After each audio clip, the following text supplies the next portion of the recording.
warahmatullahi wabarakatuh. Perkenalkan, nama saya Anissa Dian Rumada. Pada kesempatan kali ini saya akan bercerita mengenai tema perkembangan peradaban Islam di Indonesia. Dan salah satu sisi yang saya ambil adalah wayang sebagai media dakwah oleh para wali. Islam datang di Nusantara dengan damai. Ajaran Islam dapat diterima oleh masyarakat Jawa tanpa adanya paksaan. Dan hal tersebut didakwahkan oleh para wali yang lebih kita kenal dengan sebutan Wali Songo. Para wali menggunakan bahasa lokal dan juga memperhatikan kebudayaan dan adat setempat serta kesenangan dan kepentingan para masyarakat pada zaman tersebut. Sehingga pada zaman tersebut banyak masyarakat Jawa menyukai kesenian, dan dalam hal itu para wali menggunakan kesenian tersebut sebagai media dakwah, salah satunya wayang. Dan untuk asal-usul wayang sudah ada sejak kurang lebih 1500 sebelum Masehi. Pada zaman tersebut, wayang digunakan sebagai upacara pemujaan roh leluhur yang dibantu oleh seorang syaman. Wayang sendiri berasal dari bahasa Jawa kuno yang berasal dari kata wat dan yang memiliki arti bayang-bayang. Wayang pada zaman tersebut dilakonkan oleh seorang dalang yang mana dialog-dialog yang diucapkan disesuaikan dengan logat dan juga karakter wayang.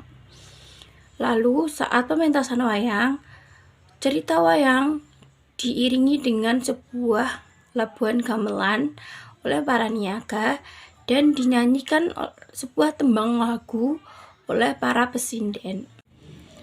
Tradisi yang sudah begitu mempengaruhi masyarakat pada zaman tersebut tidak dihilangkan secara seketika, namun sedikit demi sedikit diperbarui dengan unsur-unsur Islam, sehingga diharapkan apabila masyarakat telah paham dan mengerti mengenai agamanya, mereka akan membuang sendiri hal-hal atau ajaran yang tidak perlu atau tidak sesuai dengan ajaran agamanya.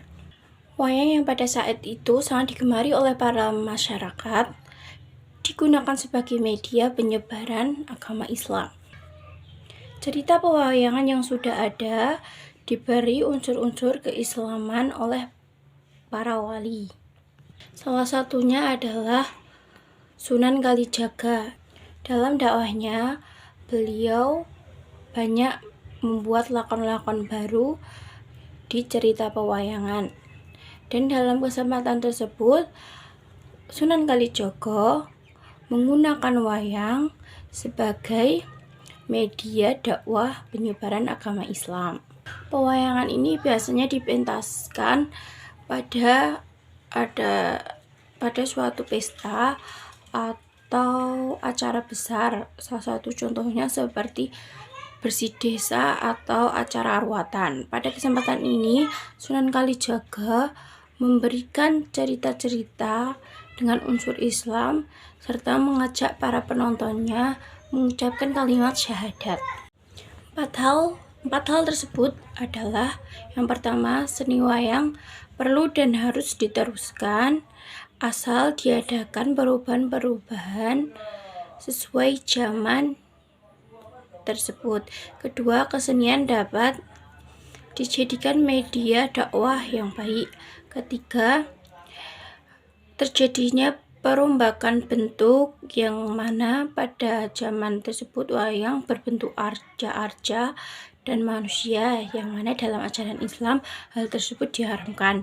Dan yang keempat, perombakan cerita, yang mana unsur-unsur wayang pada zaman dahulu itu mengandung dewa-dewa sehingga diubah menjadi jiwa Islam yang mana menghilangkan kemusyrikan. Selanjutnya adalah penyempurnaan bentuk wayang. Wayang diubah bentuk menjadi 2 dimensi, yang mana digambar dari samping agar tidak terlihat seperti arca-arca pada relief candi. leher yang sebesar lengan dan berbentuk panjang, mulut yang dari samping berbentuk liku-liku, serta bentuk wayang yang lebih panjang di mana lengannya panjang sampai kaki. Selanjutnya adalah perubahan karakter pewayangan. Yang pertama adalah Pandawa.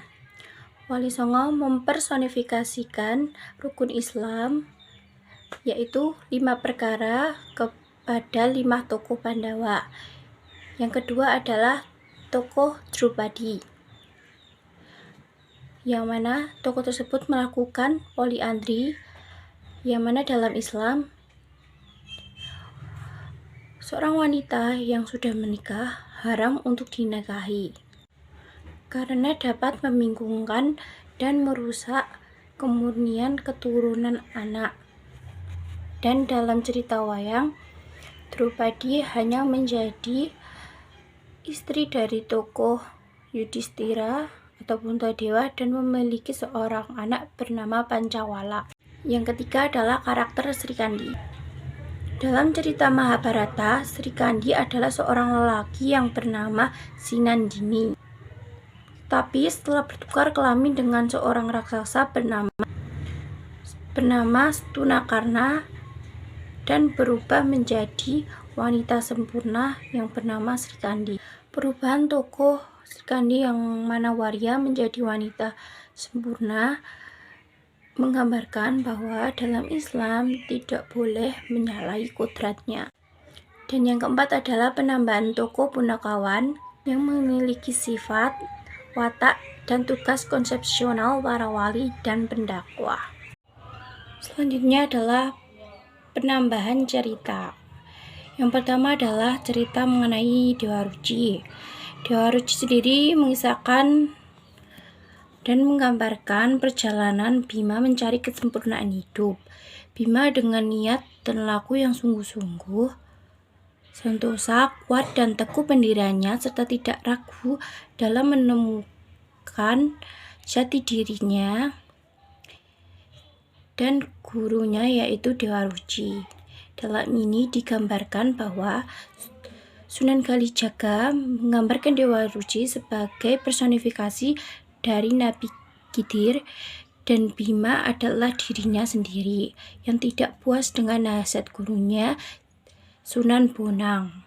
Artinya di sini adalah bahwa hubungan antara Bima dengan Dewa Ruci sama hanya antara Sunan Kalijaga dengan Nabi Khidir.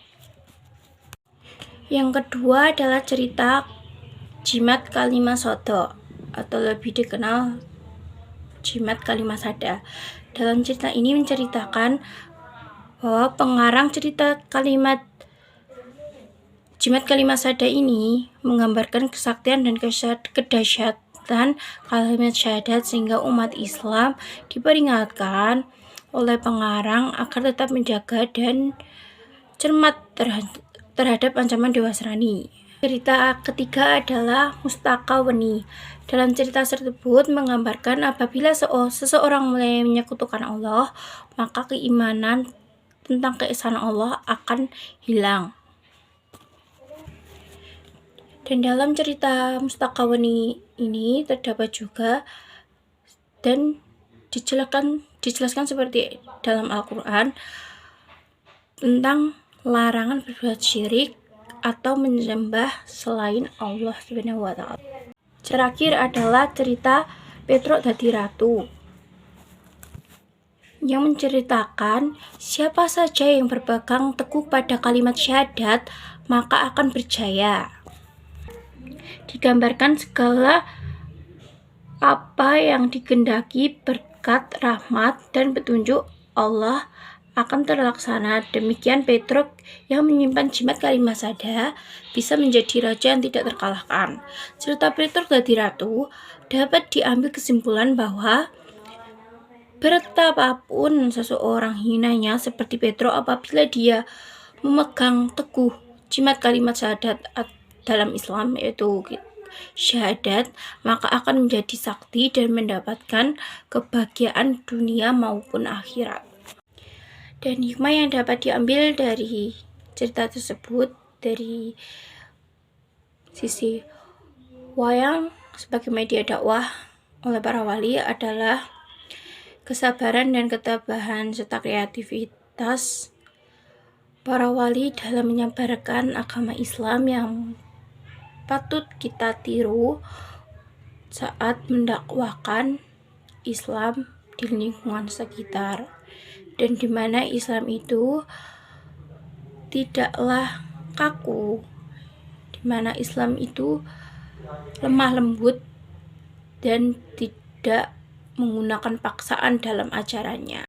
Akhir kata, wassalamualaikum warahmatullahi wabarakatuh.